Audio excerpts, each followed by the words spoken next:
Well,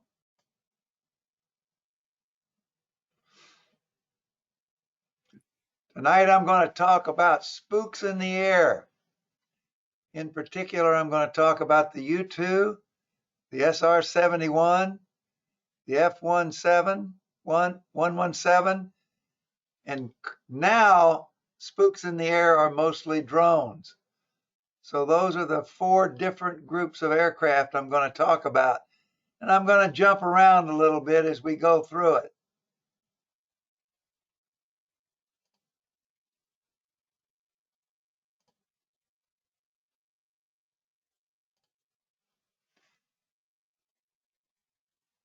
Back around World War II, aerial reconnaissance was primarily looking like the Mosquito and the P-38, or as it was known at that time, the F-4 Lightning.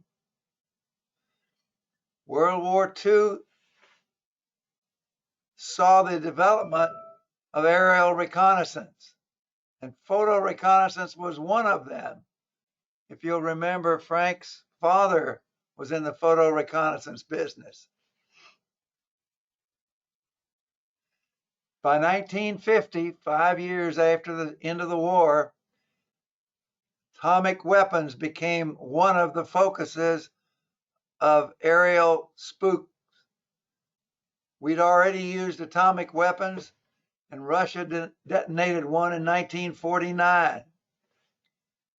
Their nuclear program was based on espionage, primarily on a man named Klaus Fuchs, who was one of the scientists who was involved with the American development of the bomb.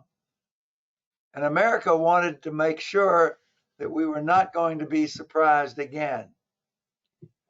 In 1947, the CIA was established. It came out of the OSS from World War II, and it had a clandestine role in national security. That was its primary responsibility. Interestingly, from the very beginning, the CIA was exempt from disclosing how it was organized, what it did, who was doing it, what were they paying these people, and how many people were employed by the CIA. It actually was funded pretty much off of the books initially. Aerial surveillance became an opportunity because on the ground espionage just wasn't available in Russia in particular. And the question was, how could the CIA do that? I want to talk a little bit about the early CIA. It had an organization inside the directorate called the Office of Special Projects. Their role was to carry out covert operations against hostile foreign states. But they were supposed to do it so that our government's responsibility was not evident.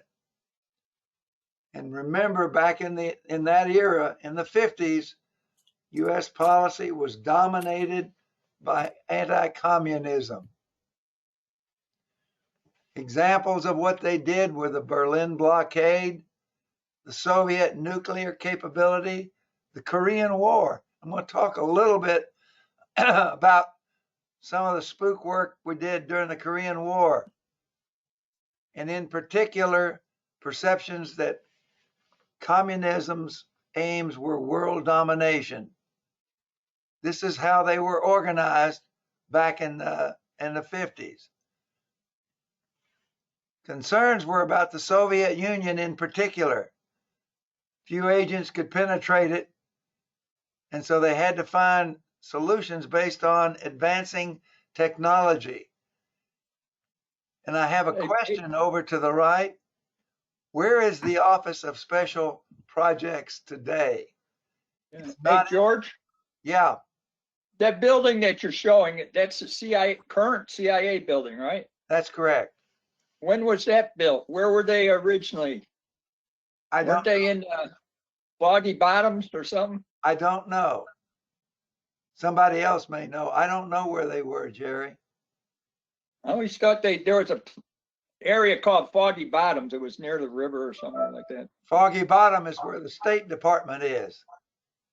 I don't know where the original OSS was quartered. I would assume it had something to do with the military back then, but I could be wrong. And are you going to talk about the NSA as well as CIA? No, I'm not. Okay. Not on the agenda. Okay, CIA Special Activity Division and their special operation groups today. The Special Operation Activities Division is the CIA's current covert paramilitary, and I use the word paramilitary operations unit. They are one of our most secretive and lowest profile special ops organizations. It's made up of paramilitary operations officers who are typically ex-military personnel and veterans of the military's Special Operations Unit. That's who the Special Activities Division is today, and they still exist, and they are still doing covert work. They carry out covert operations on foreign soils, sabotage, personnel and material recovery, kidnapping, bomb damage assessment, hostage rescue, counterterrorism. So that's what the Special Activities Division does today. They're not part of the CIA. They are part of the CIA's National Clandestine Service. It has about 150 people. They are not under the direction of the Special Operations Command in the Department of Defense. That group that you see on the bottom right, there are about 70,000 forces, everybody from the Army Special Forces to the Navy SEALs to the Air Force Special Forces. That's who's in the SOG. The CIA is not directly involved with the Special Operations Command. Now I want to segue back to Groom Lake, a place called Area 51. I wish Nooch was here because I need him to keep me from making too bad a mistake.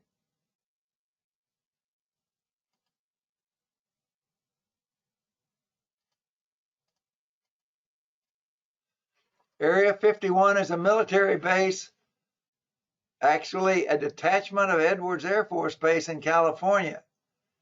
It's 83 miles from Las Vegas and 200 miles from Edwards.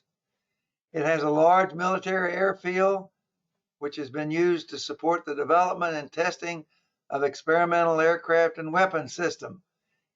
For a long time, nobody even knew it was there.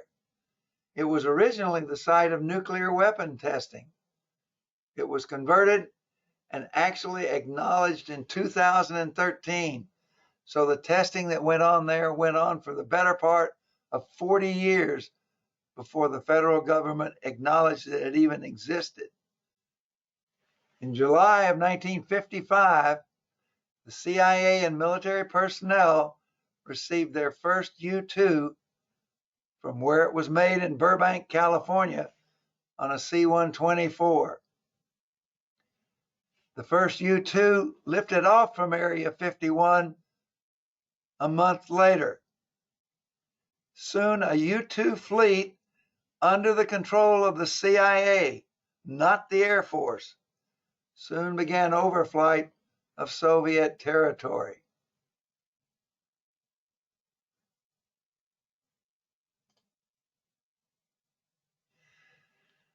Initially, the base was actually used to test Soviet aircraft capabilities. They had a MiG-21, and I don't know where they got that MiG-21 from.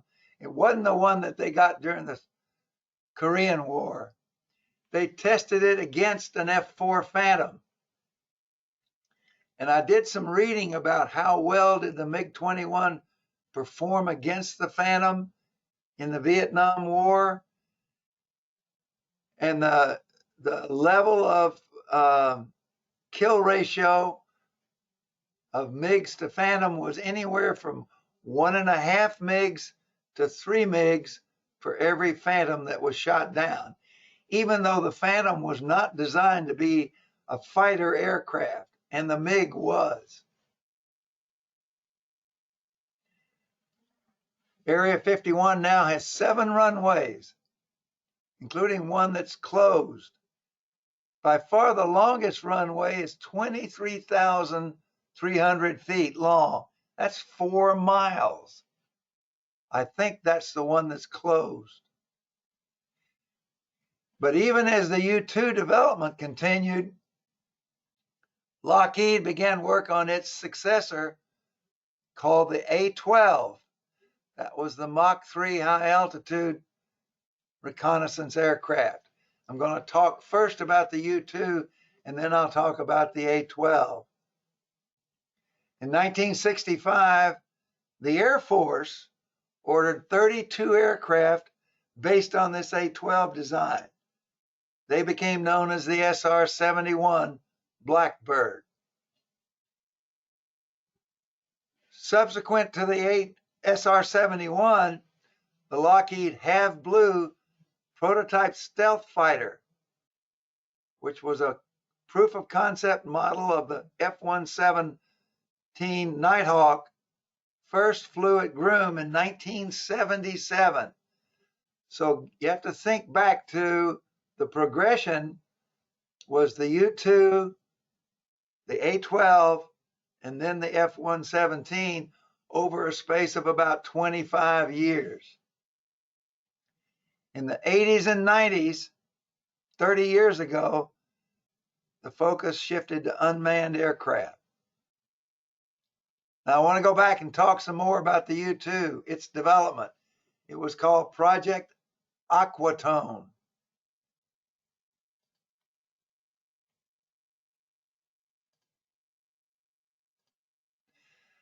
The 1955 budget for the U-2 was $22 million. Lockheed built the first prototypes and provided the first test pilots from the Lockheed Corporation. The CIA was in overall charge of the project. The Air Force's role in the development of the U-2 was support operations. LeMay said, "I don't like that. The Air Force should be in charge of all programs involving airplanes." And he said that despite the fact he did not like the U-2. Because the CIA provided plausible deniability, Eisenhower chose the CIA to run the U-2 program. Its wings were loaded with fuel so that mechanics had to run alongside the airplane, holding up its wings as it taxied. Pilots for the CIA were recruited from the Air Force. Another reason I'm sure that LeMay wasn't happy with it. Early flights were often observed at high altitude as UFOs, and the CIA helped support this misinformation. Now, what's the U-2? Prior to the U-2, reconnaissance aircraft were vulnerable to artillery, anti-aircraft, vulnerable to missiles, and even vulnerable to fighters. The U-2 was intended to provide very high altitude, 70,000 feet, all-weather intelligence gathering.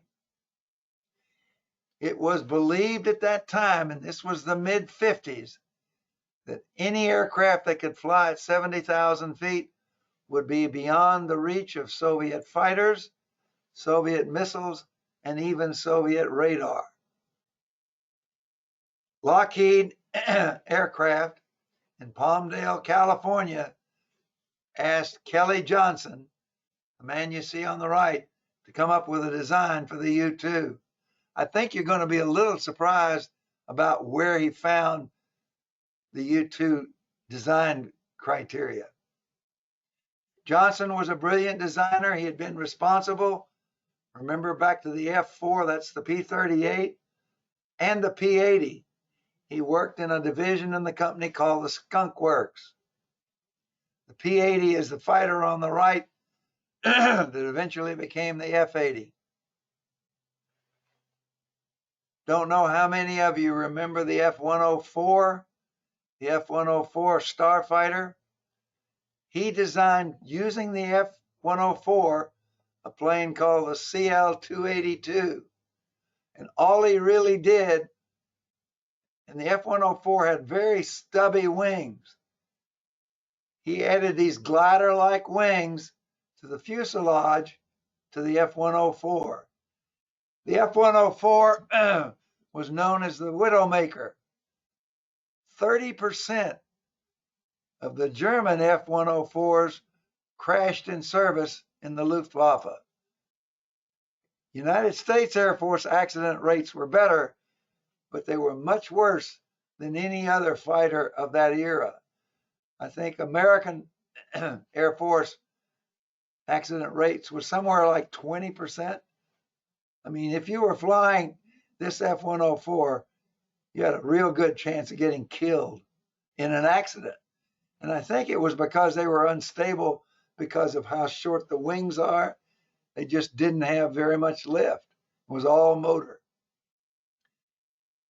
The design for the CL-282 was rejected by the Air Force, but it caught the attention of civilians on the review panel, and they proposed that the CIA fund and operate this aircraft.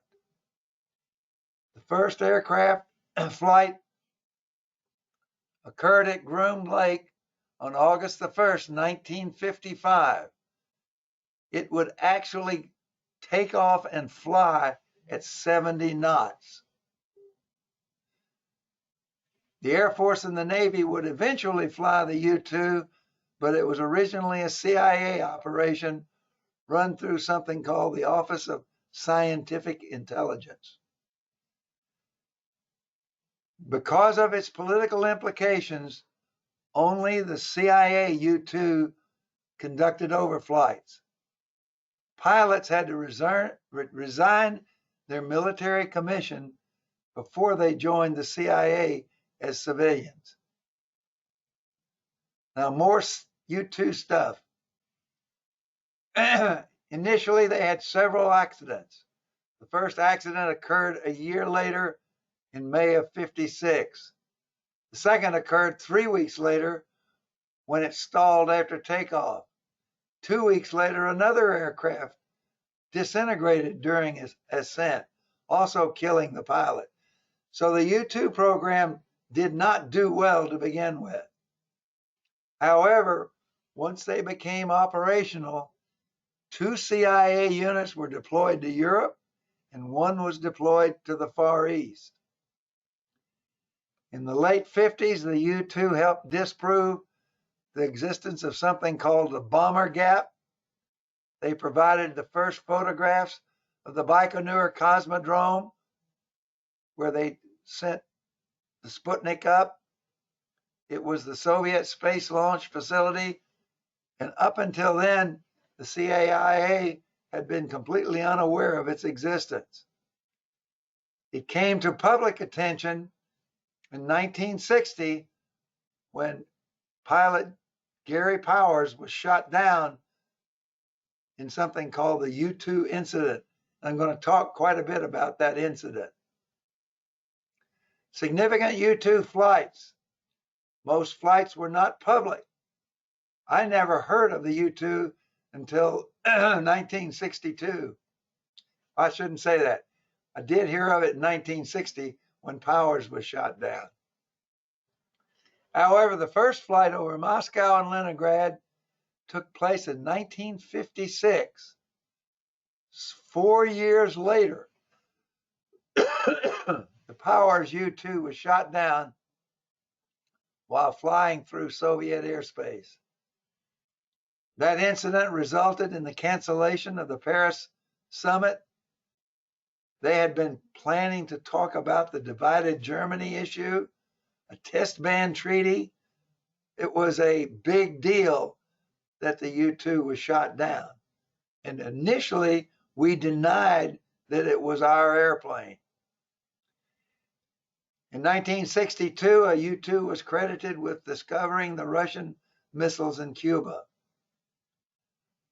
A U-2 squadron flew over and around mainland China from 1962 until 1974. U-2 have taken part in Cold War conflicts in Afghanistan and in Iraq. They are still in service. I did not know that until I was doing this research. I thought the U-2 had been put to bed.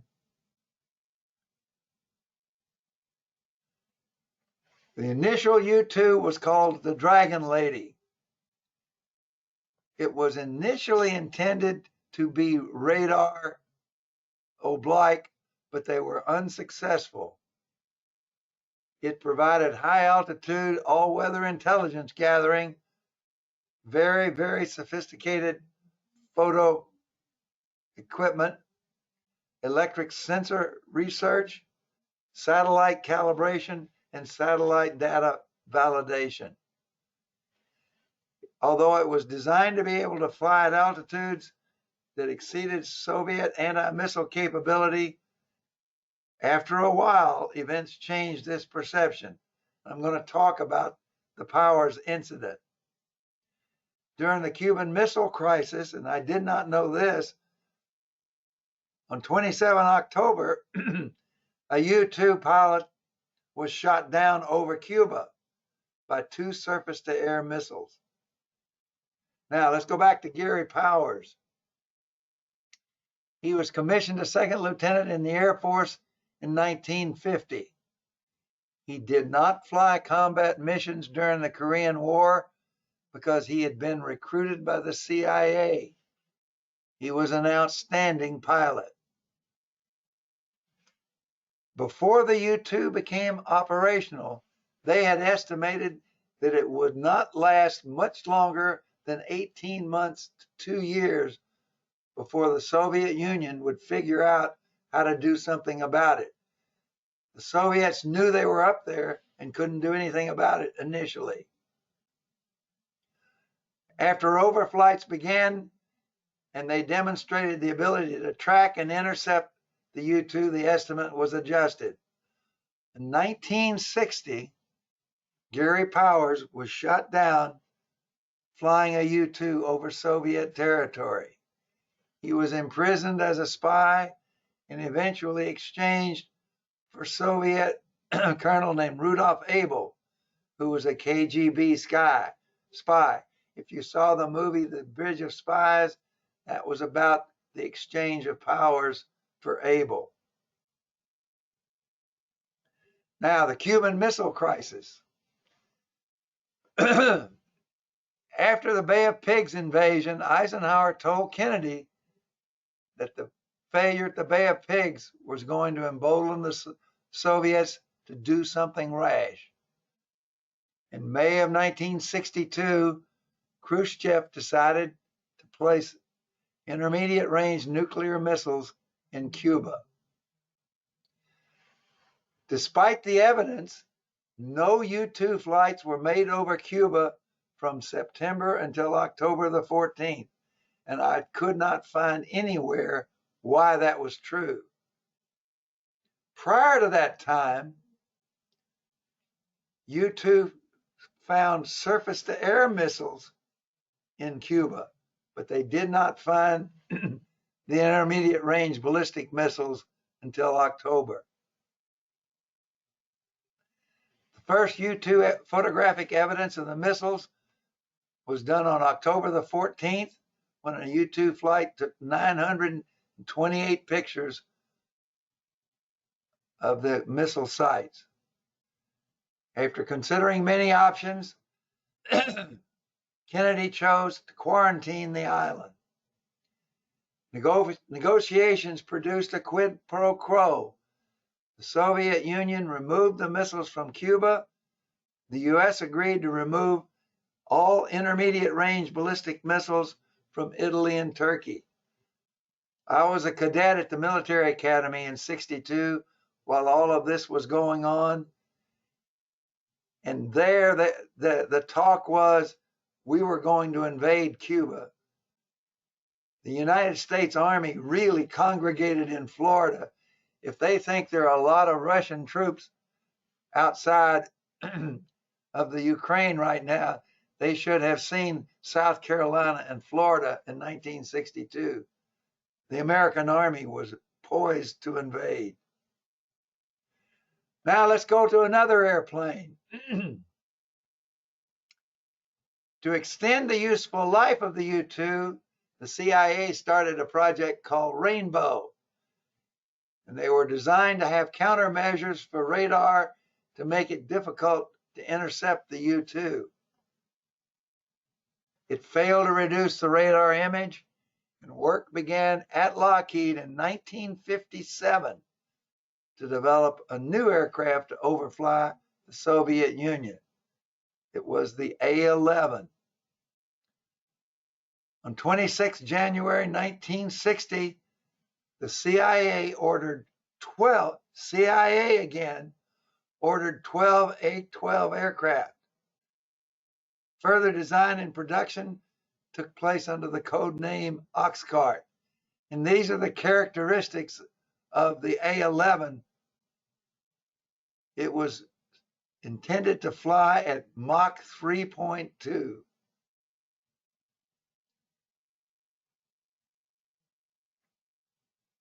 After development at the Skunk Works, the first A-12 was transferred to Groom Lake, and on April 1962, it took out on its first unofficial and unannounced flight. By early 1963, it was flying with J-58 engines, and they attained the design basis speed of Mach 3.2. That's a little over 2,000 miles an hour. In 1963, they experienced their first loss when an A-12 crashed near Wendover, Utah. It simply ran out of fuel. The CIA, to cover up the crash, called it a Republic F-105 Thunder Chief. It was not the last fabrication that would be used to protect the project. The operational story of the A-12. In June of '64, the last A-12 was delivered to Groom Lake. They had almost 3,000 test flights, all built for the CIA. It was designed to succeed the U-2, but it was never used for that role. Instead, they decided to deploy the A-12 to Asia. The first one arrived at Kadena Air Base in Okinawa in 1967. It began Operation Black Shield in May of that year. The first Black Shield operation was actually done over North Vietnam, photographing SAM sites. During 1967, I'm still talking now about the CIA, A-12s carried out 22 sorties in support of the Vietnam War. During 1968, Black Shield continued. The CIA conducted 23 operations in Vietnam and carried out 3 sorties during the Pueblo Crisis in North Vietnam. And I thought you might not remember the Pueblo Crisis, so I wanted to go over it very quickly. The Pueblo was a technical research ship captured by the North Koreans in 1968. Her orders had been to conduct surveillance of Soviet Union naval activity in the Tsushima Straits. They were also gathering signal and electronic intelligence from North Korea.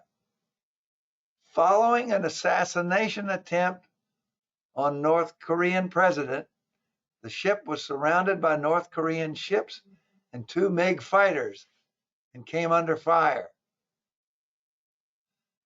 No American ships were near enough to protect her, and she was boarded by the North Koreans. The crew was held for 11 months. They were tortured and interrogated. The crew was released in December of 1968. Court-martial proceedings were recommended for the captain of the ship, but they were not acted on. The ship remains in North Korean hands. Now let's get back to Blackbird. The SR-71 was developed as a black project coming from the A-12 during the 60s. Its first flight, Blackbird now, the SR-71, was 1964. The primary uses of the SR-71 were the Air Force in particular. Speed of Mach 3.3, it flew at an altitude of 90,000 feet. It had a range of 2,900 nautical miles. Blackbird reconnaissance missions, replacing the A-12 missions of the CIA over North Vietnam and Laos, started in '68. They were averaging 1 sortie a week for 2 years.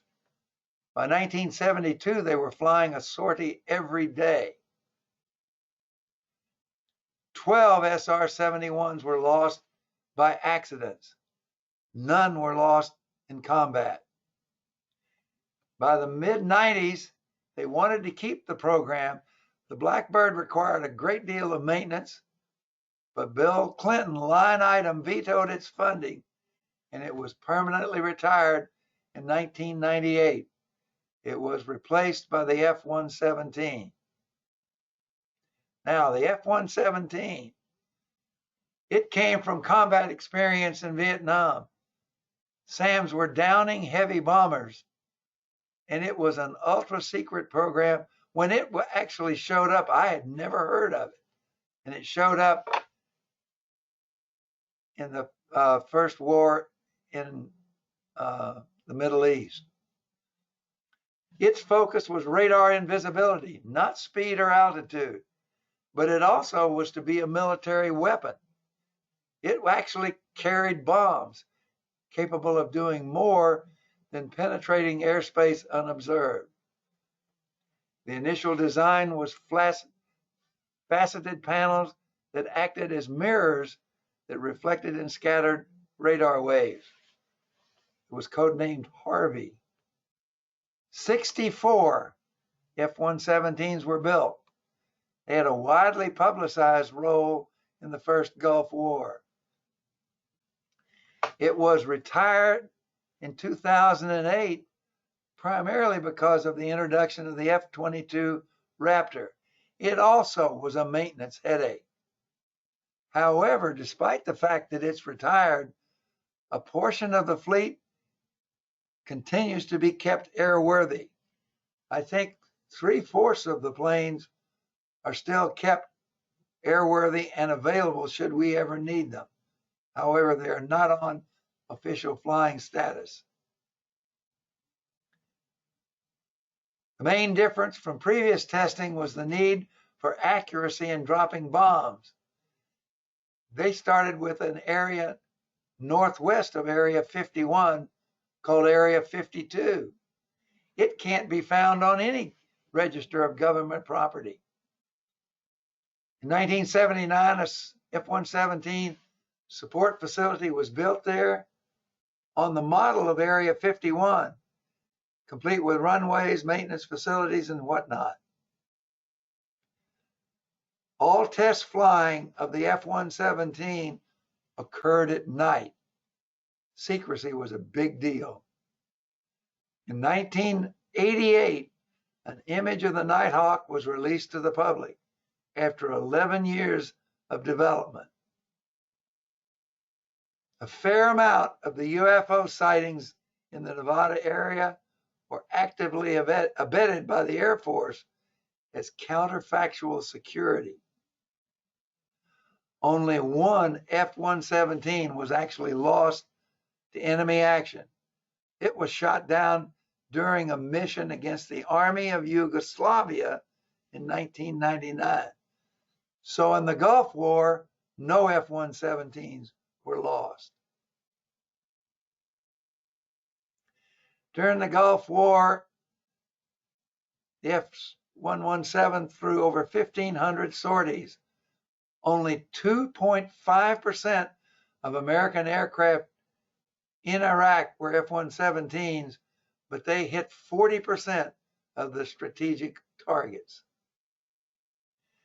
It was subsequently used in Operation Allied Force in 99, Enduring Freedom in 2001, and Iraqi Freedom in 2003. However, because of its faceted airframe, it required a large amount of maintenance. It was eventually superseded by streamlined shapes that were produced with computer-aided designs. The Air Force planned to retire the F-117 in 2011, but budget changes were implemented. They dropped the F-117 and they bought more F-22 Raptors. The F-22 allegedly was much easier to maintain. At that time, there were 52 F-117s in service. They were retired in 2008. They were replaced with the B-2 Spirit bomber, the F-22, and the JASSM, the Joint Air-to-Surface Standoff Missile. Drones. Y'all need a little bit of information about drones.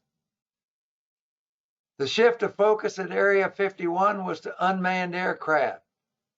The early flights actually took place in the early 60s, after powers went down.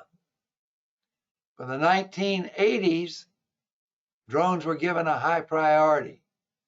For over 25 years, the CIA and the Air Force seldom worked cooperatively. But in the winter of 2000, they started working together on a new project at Area 51. They had begun experimenting with reconnaissance drones as early as the 80s. They preferred a small, lightweight, unobtrusive drone in contrast to the Air Force drone I'm going to talk about later. In the early 90s, they became interested in the Amber, a drone developed by Leading Systems. In the years that followed, there would be ongoing arguments among the CIA, the Air Force, and the Army about who owned these drones. To my knowledge, it continues to go on. Now, Predator. In the latter part of the 20th century, the CIA recon drone called Predator was armed with Hellfire anti-tank missiles.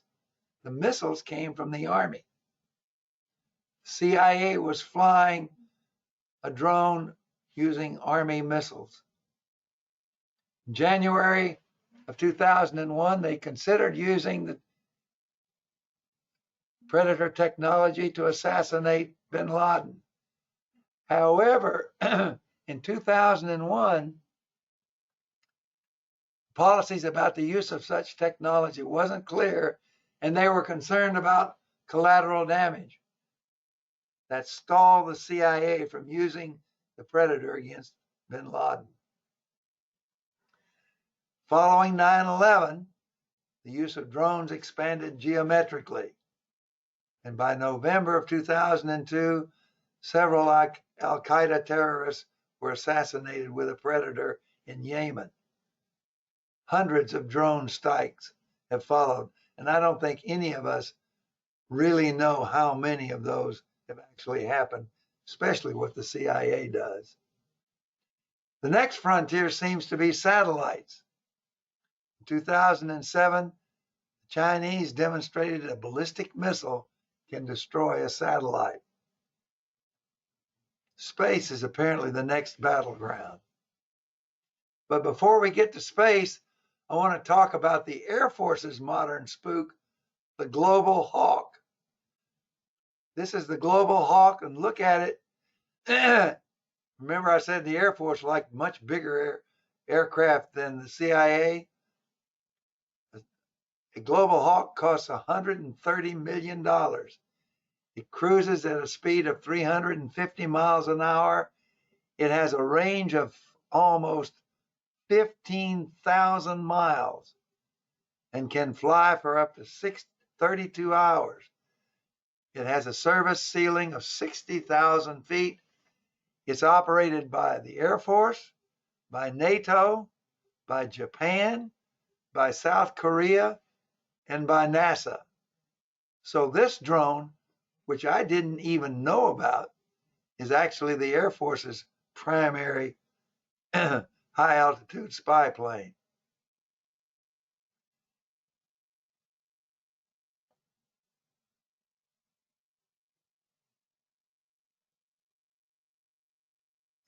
In 2017, a Global Hawk flying over the Persian Gulf was shot down by a surface-to-air missile fired from Iran. The Iranian foreign missile minister said the drone was in Iranian airspace. The U.S. maintained the drone was in international airspace. I've looked at the pictures of where it went down. It was out over the middle of the Gulf of Hormuz. An international crisis arose. I did not remember this. An attack seemed imminent. The United States military was 10 minutes away from launching a series of air and missile strikes against Iran. According to the Wall Street Journal, President Trump changed his mind. What they said was Trump, fearing a major escalation, got cold feet. And we did not attack Iran for shooting down this $137 million spy plane. What's the legacy of all this? Have you ever heard of the Roswell Incident?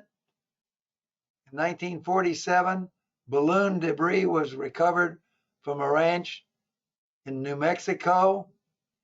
It has been the source of permanent rumors about alien visitors. The U.S. government continues to deny that the Roswell crash of aliens ever happened. And allegedly, development work with the U.S. government is still in progress with the remains from the crash. Much of what has been done in secrecy has benefited us.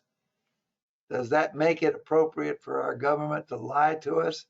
And when they lie, how do we know when they're lying to us? Sometimes truth is stranger than fiction. And that's the story of Area 51 and aerial surveillance.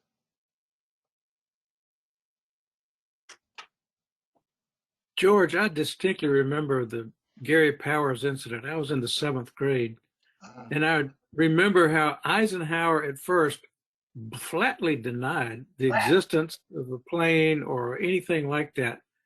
And it was my first experience with, our government lying to us and everybody else. And he got caught at it. Yes, and I thought Eisenhower was the man. Yep. Interesting, wasn't it? Yeah. The stuff that I read about Cuba said that there was actually a spy in Russia who was passing out information about what was going on in Cuba, who was eventually apprehended by the Russians, but not before. And he had a British contact who was taking the information to the British government, who was then getting it to us, which was part of how we found out that they had those missiles in Cuba. And I can't remember the name. There's a movie about it. It's really a good movie.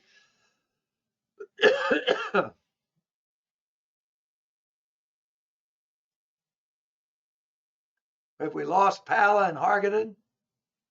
Where is the line between secrecy and lying? Is that the truth? No, I'm still here, George. When I was in Vietnam in '66, I saw a U-2 take off from Belmont Air Base. I was walking back from. Did you really? Yeah, I mean, it was awesome. I'm pretty sure if memory serves me right, there was two guys like holding up the wings like you were talking about. Yeah. And I didn't know what they were doing at the time, but you know, why they were so close to that plane. But when I got back up there, I tried to tell some of the guys that I saw U-2 take off, and they told me I didn't see that. When I was on the way to Vietnam and landed in Guam, a U-2 was coming back. And I'm not sure where it was coming from. It might have been coming from China because this was 1966. That's when I saw mine in '66. And it was spooky to watch what they did with it. I mean, it hit the ground. A bunch of people came running out and grabbed it by the wings, and they took it off the runway, put it in a hangar immediately. But I never saw an SR-71 in flight. Moving pretty fast, it'd be hard to see in flight, but they're interesting. I saw one in Korea at Yongsan or at Osan Air Force Base. Oh, really? And they take off and they're gone. It's interesting. We had go ahead. It's interesting that they, I guess I'll say, discontinued it fairly early. Yeah. And there was nothing that could touch it. We had I'm not sure what airplane it was. It was an Air Force, took off out of Osan on a runway going north. And he made his first left turn over Pyeongtaek, which upset the Koreans just no end. I bet. And we denied it totally. Of course, it was all on radar and everybody had copies of the radar. But we said it didn't happen. I got it. You bet. So again, back to the question of when is it a lie and when is it classified, and you just don't need to know. Isn't it the truth? So Okay, guys, we're back in. that was interesting. Enjoyed it. Thank you. When are you going to be ready, Clint? Well, George, I've been delinquent. I got a detached retina Oh, 3 weeks ago. So Ouch. that's put a stop to doing that, but I'll pick it up. okay.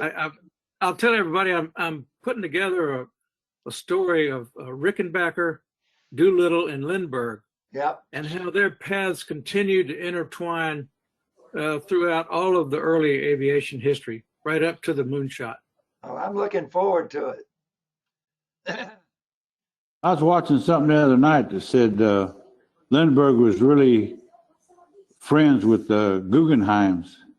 Yes, he was, Yeah. even though he was anti-Semitic.